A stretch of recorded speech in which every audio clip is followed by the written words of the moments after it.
Nesse mês de junho, a Associação Americana de Psicologia colocou um artigo em uma das revistas digitais deles sobre a síndrome do impostor e falando 7 passos para vencer esses sentimentos da síndrome do impostor.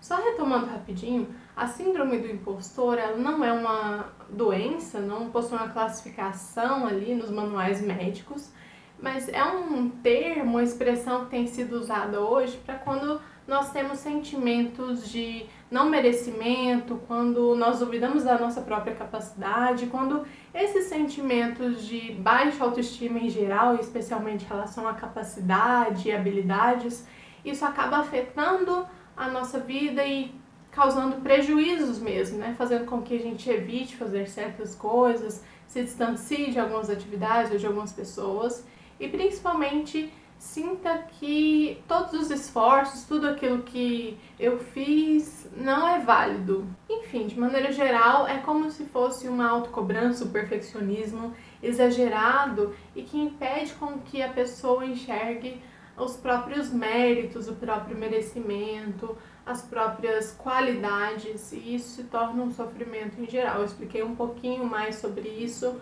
no link que eu tô deixando aqui embaixo.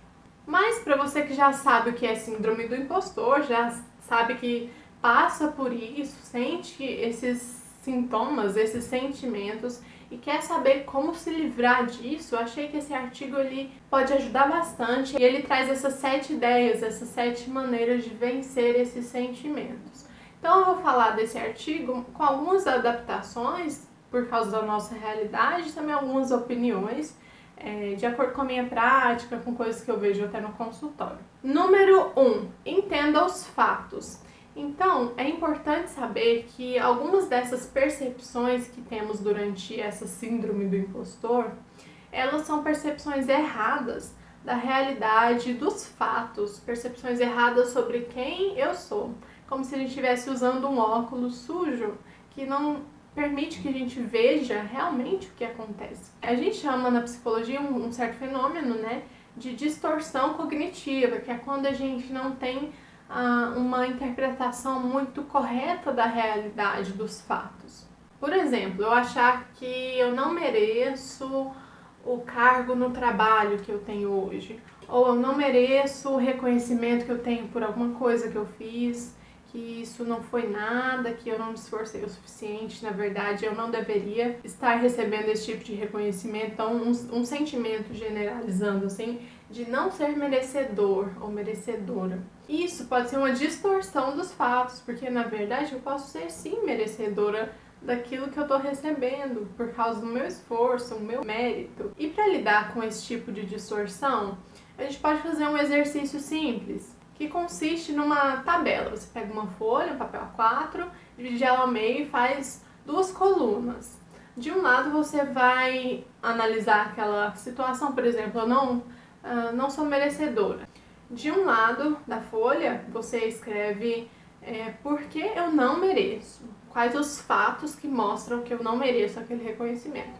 E do outro você coloca uma outra coluna falando por que eu mereço, quais os fatos que mostram, coisas que as pessoas disseram, que mostram que você merece, para confrontar essa ideia e para avaliar se aquilo que eu estou sentindo e pensando tem ou não a ver com a realidade, se aquilo está certo ou não.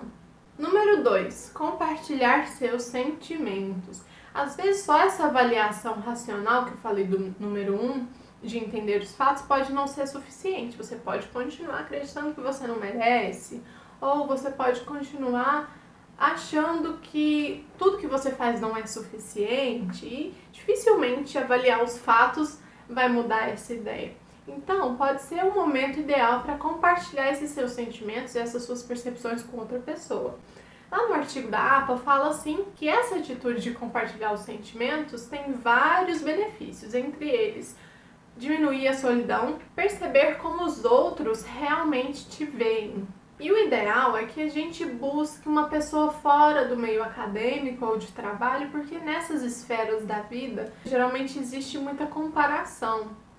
Então, se você tem uma pessoa um pouco mais neutra, fora desses ambientes que já são de avaliação por natureza, essa pessoa vai poder te trazer uma percepção sobre você um pouco mais tranquila, um pouco mais real e um pouco mais assertiva sobre as suas conquistas, sobre o seu valor como pessoa.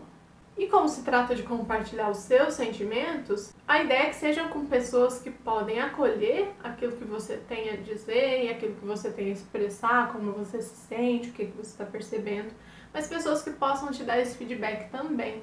E o ato de compartilhar os nossos sentimentos, ele não serve só para que esses laços sejam fortalecidos com os outros, mas isso serve muito para que a gente mesmo tenha maior consciência do que são os nossos conflitos, de quais realmente são os nossos sentimentos.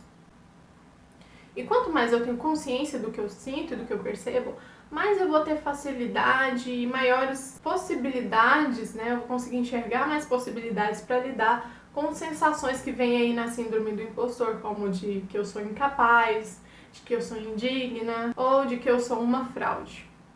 E se esses sentimentos te afetam ao ponto de atrapalhar o seu trabalho, atrapalhar as suas relações, ou te traz um sofrimento emocional real e pesado, talvez seja o momento de que você procure apoio psicológico para lidar com isso.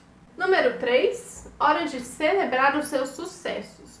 Uma dificuldade muito comum para quem tem esses sentimentos de impostor é aceitar e validar as próprias conquistas. Ou seja, quem sente essas coisas costuma rejeitar e ignorar as próprias conquistas e o próprio mérito, o próprio merecimento. Por exemplo, você pode ter muita dificuldade de saber reagir quando recebe algum elogio. E essa dificuldade pode ser só uma falta de costume de receber esses elogios, pode ter a ver com você quase nunca se elogiar dessa maneira, se validar dessa maneira, mas pode ter a ver também com você não acreditar naqueles elogios. A pessoa fala pra você, nossa, como você é inteligente, né? Como você fala bem, como você consegue expressar aquilo que você tá pensando muito bem, você é muito inteligente. E aí você pode reagir bem a isso, nossa, muito obrigada, mas lá no fundo você pode sentir que não, eu não sou. Isso é uma mentira. Eu não consigo acreditar nisso. Então, talvez seja um momento de aprender a aceitar esses elogios sem tanta desconfiança, sem esse pé atrás. E quanto mais a gente se abre para esses elogios, esses cumprimentos, e quando a gente aprende a fazer isso consigo mesmo, a se reconhecer, reconhecer as coisas que eu consigo, as coisas nas quais eu sou boa mesmo, isso é um treino para que aquele padrão de invalidação e de perfeccionismo, ele se quebre e que você consiga ter uma percepção mais positiva sobre si mesmo. E tudo isso tem muito a ver com a atenção, o foco que a gente dá às falhas e aos problemas. Então, às vezes eu não vou reconhecer que eu sou boa naquilo, que eu fiz direito uma tal atividade, uma tal tarefa, ou eu não vou aceitar aquele elogio que eu recebo, porque o meu olhar está sempre na falha. Eu estou sempre procurando onde é que eu tenho que consertar, qual que foi o defeito, onde que eu falhei. E além disso, demandar muita energia, uma coisa cansativa mental e emocionalmente, isso se torna um padrão. Então, nunca estou satisfeita, nunca estou feliz, nada do que eu faço presta, e aí eu não consigo me reconhecer. Então é hora de celebrar os seus sucessos, mesmo que sejam os pequenos, para que você treine o seu cérebro para reconhecer as coisas boas e se olhar com bons olhos. Essa mudança não significa que de um dia para o outro eu vou reconhecer os meus sucessos, eu vou me tratar melhor dessa forma, vou olhar o que é bom em mim e eu vou virar uma pessoa narcisista. Não tem nada a ver com isso. Muito pelo contrário, o que vai acontecer é que a minha autoestima vai ficar mais equilibrada. Eu não vou me tornar uma pessoa soberba por causa disso. Eu só vou ter um pouquinho mais de autoestima, um pouquinho mais de equilíbrio no olhar que eu tenho sobre mim. Quarto passo, deixe de lado o perfeccionismo. Quanto mais a gente persegue um ideal, um modelo perfeito, né, aquele patamar de perfeição, aquela coisa que na realidade é inatingível, mais a gente sofre com os nossos fracassos, com as nossas falhas, e mais evidentes essas coisas ficam. E assim, menos a gente consegue valorizar as pequenas conquistas, o progresso, o dia após dia. E não significa que você precisa ser perfeito, mas às vezes você já é bom o suficiente. Já pensou nisso? Você consegue aceitar que é bom o suficiente? E talvez você pense assim, tá, eu até sou bom o suficiente em tal coisa, mas isso pra mim não é suficiente. Eu tenho que ser perfeito. Não pode ter falhas. E aí eu posso te perguntar, de onde que você tirou isso? Onde é que foi que você aprendeu isso? Para que serve isso? Se não só para te trazer mais sofrimento, pressão. Então é importante tomar cuidado com qual imagem a gente está querendo passar, tanto para o outro quanto para a gente. Qual o papel que eu aprendi, que eu imagino, que me disseram, que me ensinaram que eu tenho que desempenhar. Então é importante romper com muitas dessas ideias e aprender a se valorizar, se aceitar e valorizar o seu próprio caminho. Número 5, cultive a autocompaixão. Autocompaixão, não sei se você sabe, ela significa conseguir se acolher, tanto nas partes ruins quanto nas partes positivas. Conseguir entender as próprias dificuldades, as inseguranças, o medo e mesmo assim conseguir se satisfazer com a pessoa que você é. Autocompaixão é você se aceitar de maneira completa, com todas as suas partes, sejam elas bonitinhas, sejam elas feias, sejam elas boas, sejam elas más. E essa palavra de autocompaixão, como a gente já entende, ela tem muito a ver com agir com bondade em relação a si mesmo. Ser um pouco mais misericordioso, talvez. Um exercício que eu uso até no consultório algumas vezes é o de a gente imaginar assim. Você pode imaginar que a sua personalidade se divide em duas.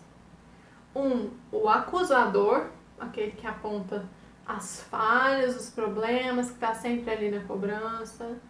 E a outra, o acusado. Como que você se sente quando enxerga essas falhas, esses fracassos, essas frustrações. O que a gente faz com isso? É uma mediação para buscar, se isso é um julgamento, uma coisa mais justa. E assim não ser tão duro consigo mesmo. Número 6, compartilhe suas falhas.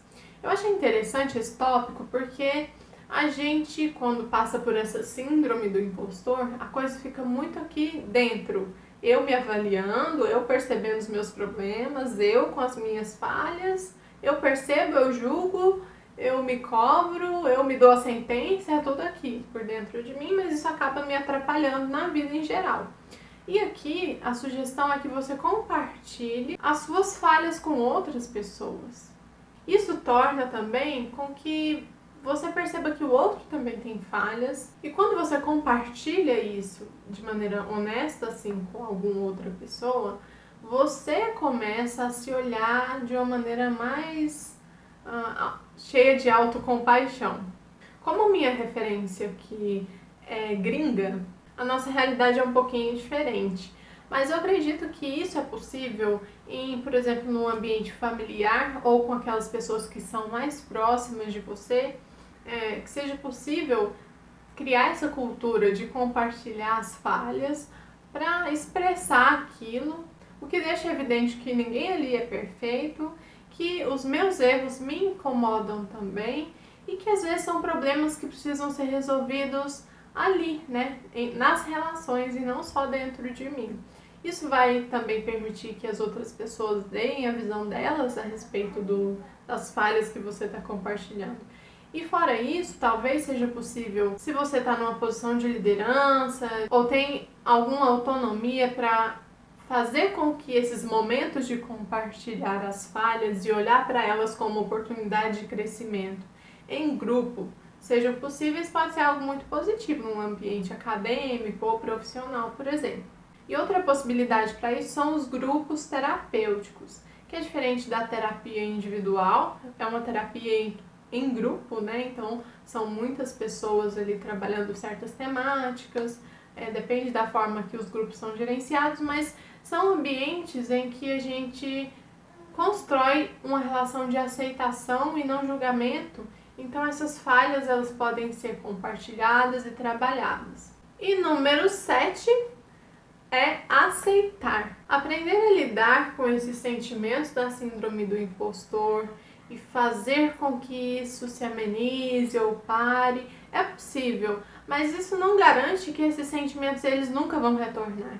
Essa síndrome do impostor, esses sentimentos, esse abalo na autoestima, ele tende a acontecer geralmente em momentos de mudança, momentos importantes, em que a gente está diante de novos desafios, novas oportunidades, porque esses momentos nos quais a vida muda de algum jeito importante, onde eu vou passar por uma nova experiência, tudo isso gera muita insegurança e medo. E são especialmente nesses momentos que os sentimentos de impostor, eles podem ficar mais evidentes. Se você sente essas sensações, sentimentos de impostor, e você sabe que está ligado com uma mudança importante na sua vida, com um momento que te causou muita insegurança, pode ser positivo no sentido de que talvez você está progredindo, então. Pode ser uma mudança que está te levando para novos rumos, novas oportunidades, para crescimento na sua vida. Então, esses sentimentos que acompanham, claro, eles precisam ser trabalhados e eles não devem te atrapalhar a trilhar o seu caminho.